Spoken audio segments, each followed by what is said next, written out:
안녕하세요. 계시록 16장 4절로 7절 말씀 보시겠습니다. 셋째 천사가 그 대접을 강과 물 근원을 소돔의 피가 되더라.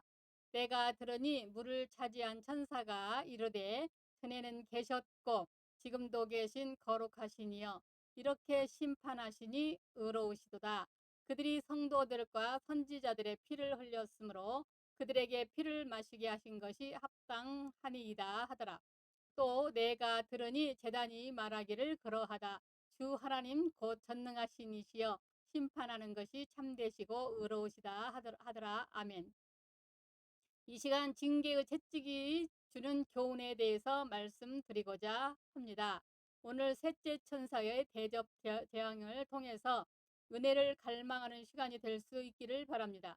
셋째 천사가 붙는 대접은 징계의 채찍의 깊이가 더해지면 말씀의 삶이 변합니다. 4절 셋째 천사가 그 대접을 강과 물 근원에 소돔의 피가 되더라. 셋째 천사는 강과 물 근원에 쏟아지고 그 물들이 피가 됩니다. 강과 물 근원이 즉 강과 샘이 대접을 쏟으니 그 물들이 피가 되어 흐릅니다. 전에는 그냥 물이었지만 이제는 피가 되어 흐릅니다. 이것이 우리 마음에 볼 때 말씀을 의미합니다. 강과 물 근원이 하나님의 말씀을 담고 있는 우리 마음과 지식입니다. 그런데 강물과 샘들이 대접장을 받아 피로 변합니다. 피는 물보다 진하고 더 귀한 것입니다. 물은 아무나 줄 수 있지만 피는 아무나 줄 수 없습니다. 피는 생명입니다. 그래서 피가 섞이면 그것은 진실한 부모의 마음과도 같습니다. 부모의 마음은 그냥 물이 아니라 피입니다. 마치 에레미야의 탄식과도 같습니다. 에레미야 9장 1절에 어찌하면 내 머리는 물이 되고 내 눈은 눈물 근원이 될고 죽임을 당한 딸 내 백성을 위하여 주야로 울리로다. 이 에레미야의 눈물은 보통 눈물이 아니라 피와 같은 피눈물입니다. 누가복음 22장 44절에도 예수께서 힘쓰고 애써 더욱 간절히 기도하시니 땀이 땅에 떨어지는 핏방울 같이 되더라 했습니다. 겟세마네 동산에서 예수님의 기도가 위대한 것도 피가 있었기 때문입니다. 이처럼 연단의 깊이가 더해지면 지식으로만 담고 있는 말씀이 아니라 몸과 마음과 생명을 다해 지키는 말씀으로 변합니다. 그래서 히브리 13장 11절로 13절에 무릇 징계가 당시에는 즐거워 보이지 않고 슬퍼 보이나 후에 그로 말미암아 연단받는 자들은 의와 평강의 열매를 맺느니라. 그러므로 피곤한 손과 연약한 무릎을 일으켜 세우고 너희 발을 위하여 곧은 길을 만들어 저는 다리로 하여금 어그러지지 않고 고침을 받게 하라 했습니다. 예수님께서 그 모범을 보여주셨습니다. 히브리 5장 8절로 10절에 그가 아들이시면서 받으신 고난으로 순종함을 배워서 온전하게 되었은즉 자기에게 순종하는 모든 자에게 영원한 구원의 근원이 되시고 하나님께 멜기세덱의 반차를 따른 대제사장이라 칭하심을 받았느니라. 아멘. 이렇게 징계는 우리로 하여금 말씀의 사람이 되게 하십니다. 징계의 채찍은 우리 뼛속까지 그 교훈이 파고듭니다. 그러므로 고난을 통해 배운 사람과 그냥 지식으로 배운 사람과는 의식적 차원이 다릅니다. 그러므로 더 이상 길바닥도 돌밭도 가시덤불로 덮인 밭이 아닙니다. 30배, 60배, 100배로 결실 맺는 마음의 옥토가 됩니다. 여기에 대해 누가복음 8장 15절에 좋은 땅에 있다는 것은 착하고 좋은 마음으로 말씀을 듣고 지키어 인내로 결실하는 자니라 했습니다. 그렇게 말씀에 대한 삶의 태도가 달라집니다. 그런데 셋째 대접도 6절에 언급되던 피를 흘리게 한 자들이 죽게 됩니다. 이런 일을 우리의 마음에서도 일어나야 합니다. 여기 성도와 선지자들을 죽인 원수는 멀리 찾을 필요가 없이 바로 우리의 완악한 마음입니다. 마음의 거룩이 성도여 마음의 말씀이 곧 선지자입니다. 그동안 이 악한 생각들이 마음에서 얼마나 하나님의 말씀을 빼앗고 좋은 생각을 죽였습니까? 마태복음 13장 18절로 22절에 그런즉 씨 뿌리는 비유를 들으라. 아무나 천국 말씀을 듣고 깨닫지 못할 때는 악한 자가 와서 그 마음에 뿌려진 것을 빼앗나니 이는 곧 길가에 뿌려진 자요 돌밭에 뿌려졌다는 것은 말씀을 듣고 즉시 기쁨으로 받되 그 속에 뿌리가 없어 잠시 견디다가 말씀으로 말미암아 환난이나 박해가 일어날 때에는 곧 넘어지는 자요 가시떨기에 뿌려졌다는 것은 말씀을 들으나 세상의 염려와 재물의 유혹에 말씀이 막혀 결실하지 못하는 자요 그랬습니다.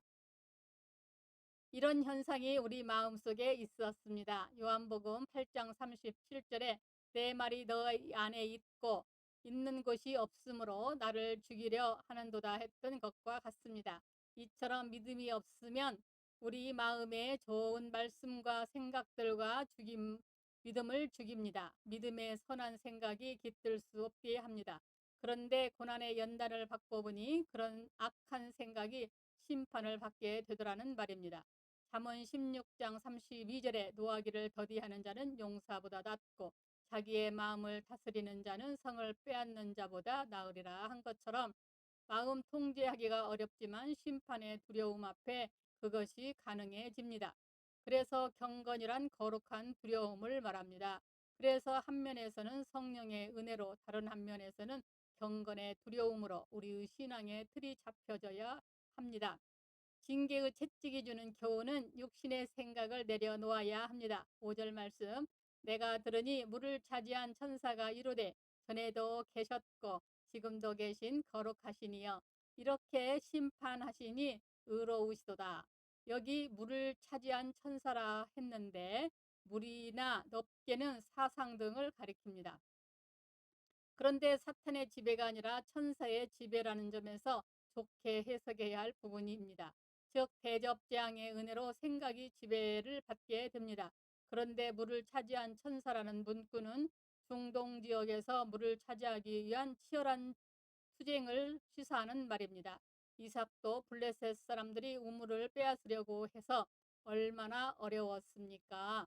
다윗이 유다 지파의 왕이 되었을 때 남북 이스라엘은 기브온 못을 차지하기 위해 싸웠습니다.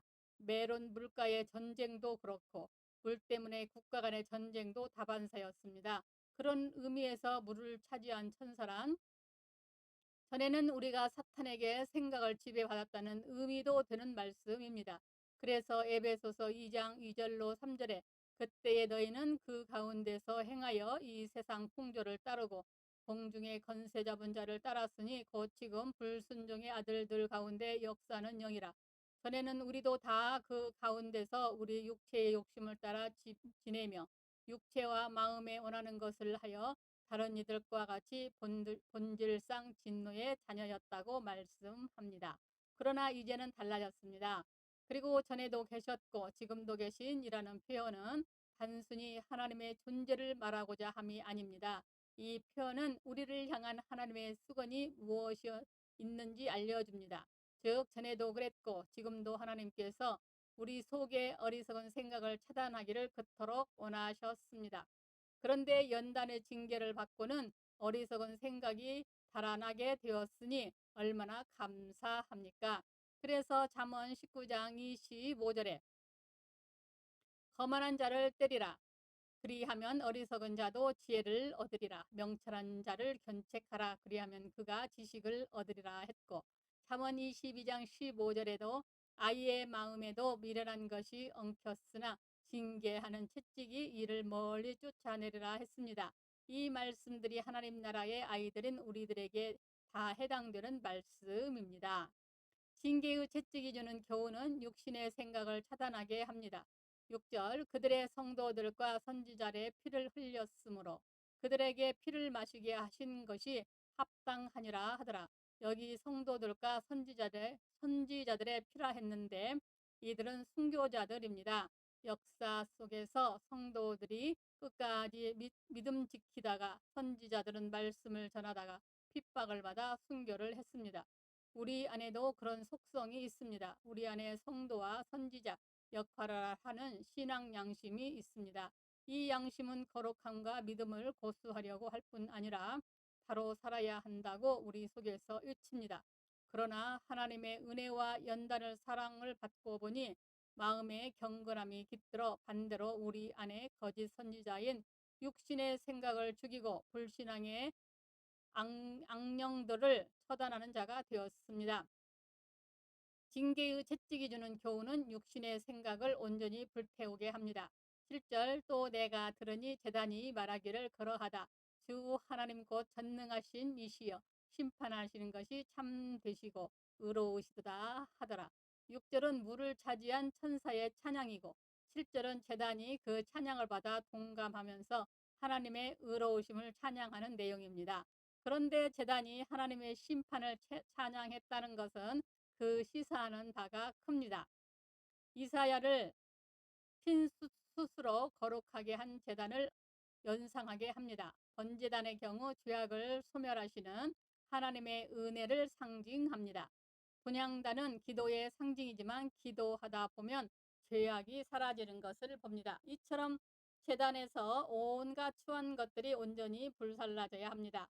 이 역시 연단의 결과입니다. 왜냐하면 징계의 연단은 우리를 하나님 앞에 엎드리게 해서 하나님의 은혜로 회개함으로 우리 안에 악한 것들을 처리받게 하기 때문입니다. 그래서 히브리 12장 10절에 그들은 잠시 자기의 뜻대로 우리를 징계하였거니와 오직 하나님은 우리의 유익을 위하여 그의 거룩하심에 참여하게 하시느니라 했습니다. 그리고 전능하신 이시여라고 한 것은 우리가 불가능한 일을 가능하게 하신 하나님의 그 위대한 은혜를 찬양한 것입니다. 죄인이 스스로 죄를 버린다는 것은 불가능한 것입니다. 그러나 하나님께서 독생자를 보내주시고 또 성령을 보내주시고 또 강한 섭리의 손길로 지금 이 시간에도 연단하심으로 우리를 거룩에 참여하게 하시니 그것이 바로 전능이십니다. 그래서 마가복음 10장 27절에 예수께서 그들을 보시며 이르시되 사람으로서는 할 수 없으되 하나님으로서는 그렇지 아니하니 하나님으로서는 다 하실 수 있느니라 하신 것이고 스가랴 4장 6절에 만군의 여호와께서 말씀하시되 이는 힘으로 되지 아니하며 능력으로 되지 아니하고 오직 나의 영으로 되시느니라 하신 말씀이 그것입니다. 사랑하는 여러분, 지금 이 시간에도 하나님께서는 뼛속까지도 죄인인 우리들에게 은혜를 주셔서 뼛속까지도 하나님의 사람 되게 하시기를 원하고 계십니다. 그러기 위해서 아버지께서는 독생자를 주셨고 성령을 우리에게 주셨으며 그 은혜에 참여하도록 전능의 손길로 부르시고 계십니다.